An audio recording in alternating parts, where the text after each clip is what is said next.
Hey there, welcome back to English Sprout TV. I'm Alex. And I'm Emma. Today we're tackling something that confuses almost every English learner we meet, the difference between be, been, and being. Yeah, these three little words cause big problems. You see them everywhere, in grammar books, in songs, in movies, and everyday conversations. But when do you use which one? That's the question. Exactly. And here's the thing. Native speakers use these words automatically. We don't think about them, but you need to think about them, at least until they become automatic for you too.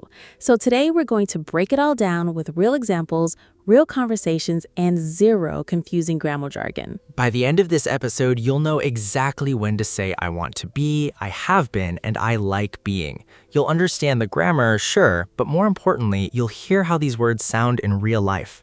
Ready? Let's sprout some English. Okay, Alex, let's start with the simplest question. What do these three words actually do? Great question. So be, been, and being are all different forms of the same verb. The base verb is to be. You know, I am, you are, he is, she is, it is, we are, they are. That's the present. The past is was and were, but today we're not talking about am, is, are, was, or were. We're talking about the other forms. Right. So think of it like this. To be is the family name. Be, been, and being are the three children. They look similar, but they have very different personalities. I love that analogy. Let's meet the children one by one. First up, be. This is the base form, the original, the form you use after certain other verbs. Can you give me a real example? Sure. Imagine your friend says, I want to be a doctor someday. Not I want been a doctor, not I want being a doctor. It's I want to be a doctor. Because after want, we use the infinitive, to be. Exactly. And this pattern repeats with so many common verbs. Let's go through some real conversation snippets. Okay, hit me. I need to be there by 6. She wants to be happy. They decided to be quiet. We hope to be friends. He promised to be on time. So after want, need, decide, hope, promise, we use to be. Yes, and also after modal verbs, those little helper verbs like can, could, will, would, should, must, may, might. After modals, we drop the to, but we still use be. Give me examples. You must be tired after work. She could be at home right now. They should be more careful. It will be a great party. I would be happy to help. This is so useful. So must be, could be, should be, will be, would be, all using the base form be. Exactly. And here's another common situation. After the verb let me be, let it be, let them be happy. Or after make in the passive, he was made to be the leader. But let's keep it simple for now. Just remember, be is the base form. It follows to, it follows modals, and it follows certain other verbs. Got it. Be is the clean, simple base form. Now, let's add some real-life flavor. Imagine you're at a job interview. Ooh, stressful. The interviewer asks, why do you want to work here? And you say, I want to be part of a team that helps people. Perfect, natural, to be. Or imagine you're making weekend plans. Your friend texts, what time should I be there? And you reply, you should be here by 7. Natural, effortless, correct. That's be in real conversation. Okay, Alex, I think I understand be now, but what about been? This one scares people.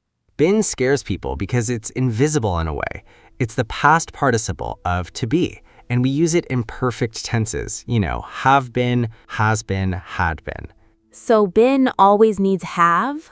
Almost always, yes. In standard conversation, been lives with have, has, or had. It's like a team. They never separate. Show me the team in action. Okay, present perfect. I have been to Paris twice. Past perfect, she had been sick before the trip. Present perfect continuous, they have been waiting for an hour. Wait, in that last one, have been waiting, there are 2 words after have, been and waiting. Yes, that's the present perfect continuous. Have, has, been, plus verb ing. So been is still there, doing its job, and then the main action word comes after it. So been is like a bridge? Exactly. Been is the bridge between have and whatever comes next. It tells us that the action or state started in the past and connects to now or to another point in the past. Can we do some real conversation examples with been? Absolutely. Imagine two coworkers talking at the coffee machine. Classic small talk zone. Person A, have you been busy this week? Person B, yeah, I've been swamped. I've been in meetings since Monday. I've been swamped. Present perfect. The being swamped started earlier this week and continues now. Another one, two friends catching up. Okay. I haven't seen you in ages. Where have you been? I've been traveling for work. I've been to 3 countries this month. Oh, that's a nice distinction. Where have you been asks about location over time. I've been to 3 countries uses been as visited. Yes, and that's another thing about been. It can mean visited or gone to a place. Have you been to New York means have you visited New York? Not have you been to New York. That would sound crazy. Exactly, you'd never say that. It's always have you been. What about had been? That's past perfect. When do we use that? We use had been when we're talking about 2 things in the past and we want to show which one happened first. Imagine this. By the time I arrived at the party, everyone had been waiting for 2 hours. So first they waited, then I arrived. The waiting was earlier in the past. Perfect. Or in a job context, she had been the manager for 5 years before she quit. First, she was the manager, then she quit. So been is all about time. It's about experience, duration, or sequence in the past. Beautifully said. Been is your time traveler. It connects past actions to now, or it puts one past action before another past action. I like that. Been is the time traveler. Now for the trickiest one, being.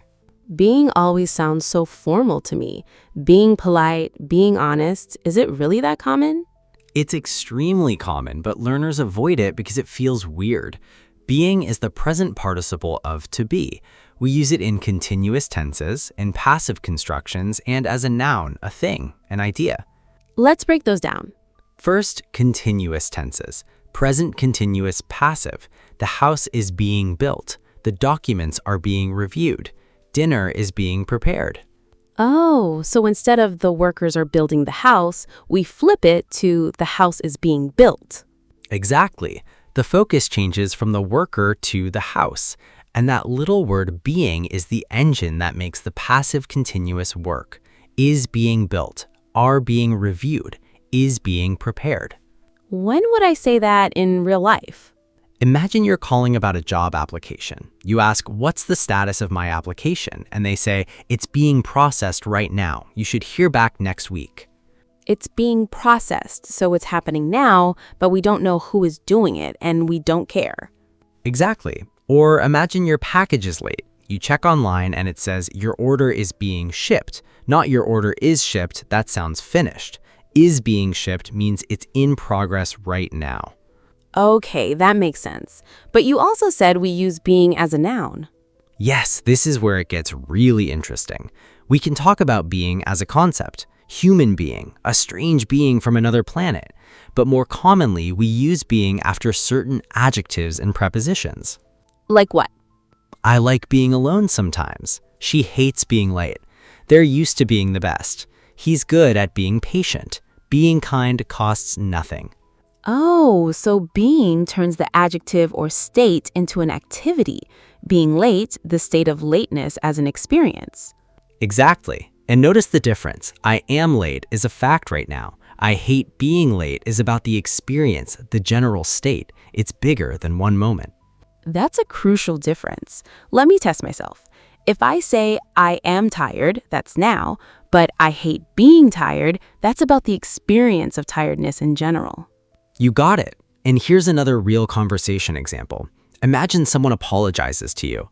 You say, thank you for being honest with me. Not thank you for be honest, not thank you for been honest. It's for being honest. Because after for, we need the ing form. Yes, and after to, too. How do you feel about being the leader? After without, he left without being noticed. After instead of being angry, she smiled. Being is everywhere once you start looking for it. It really is. One more common pattern, being plus adjective to describe temporary behavior. Why are you being so quiet? He's being difficult today. They're being really nice to me. Wait, that's interesting. He is difficult means he's a difficult person generally.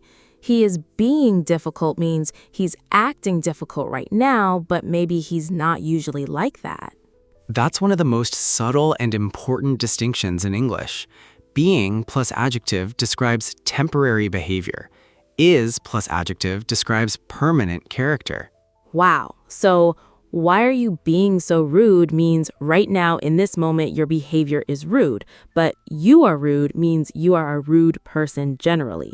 Exactly, and that distinction can save relationships.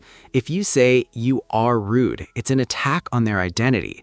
If you say you're being rude, it's criticism of their behavior, which can change. That's deep. English grammar affecting human relationships. Grammar is never just grammar. It's how we relate to each other. Okay, I think we need a side-by-side comparison. Can we put all three in a real conversation? Let's do it. Imagine a scene. Two friends, Maya and Jordan, talking about Jordan's new job.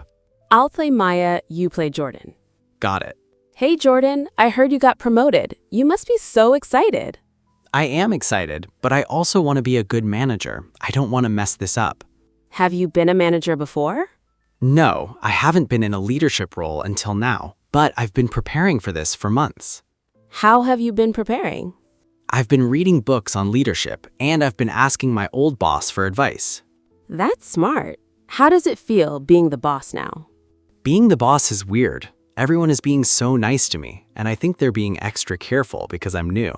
Well, you should be proud. You've been working hard for this. Thanks. I just want to be the kind of leader people trust.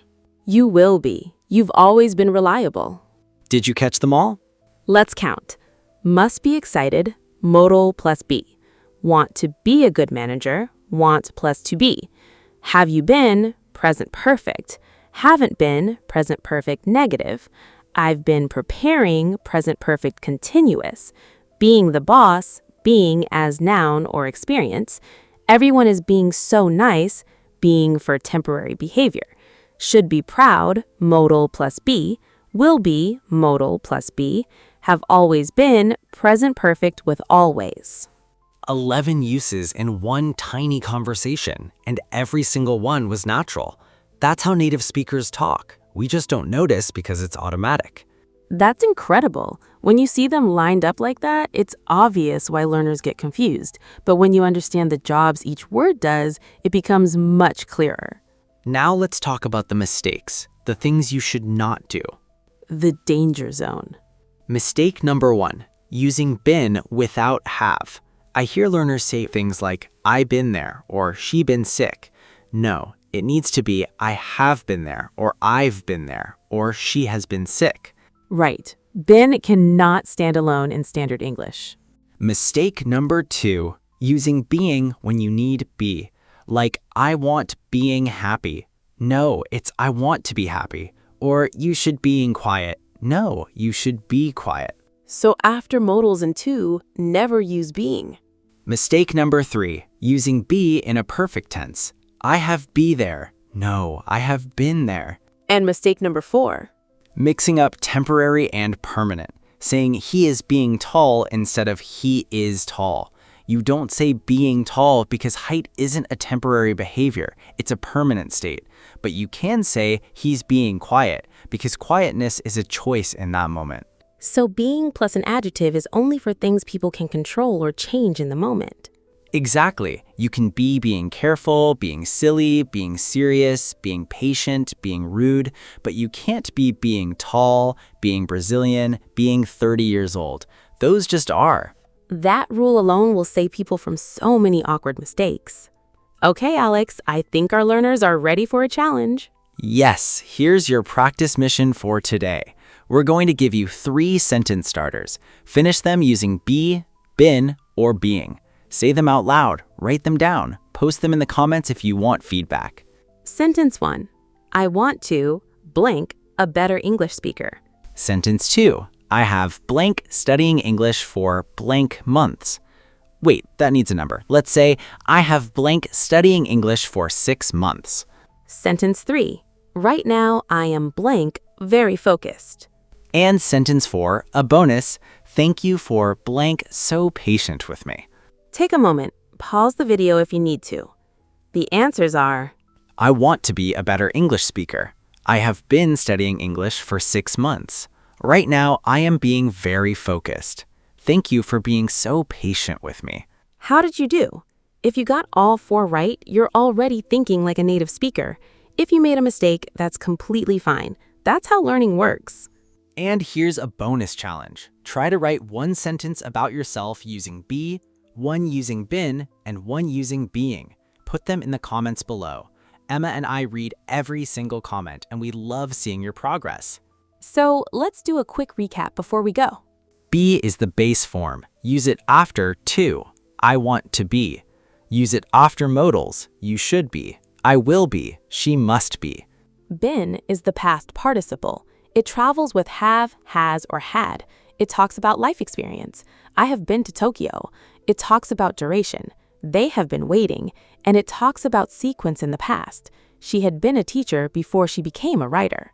Being is the present participle. Use it in passive continuous. The cake is being made. Use it after prepositions. For being, about being, without being. Use it to talk about the experience of a state. I like being alone. And use it with is, are, or am to describe temporary behavior. You are being so helpful right now. 3 forms, 1 verb, infinite possibilities.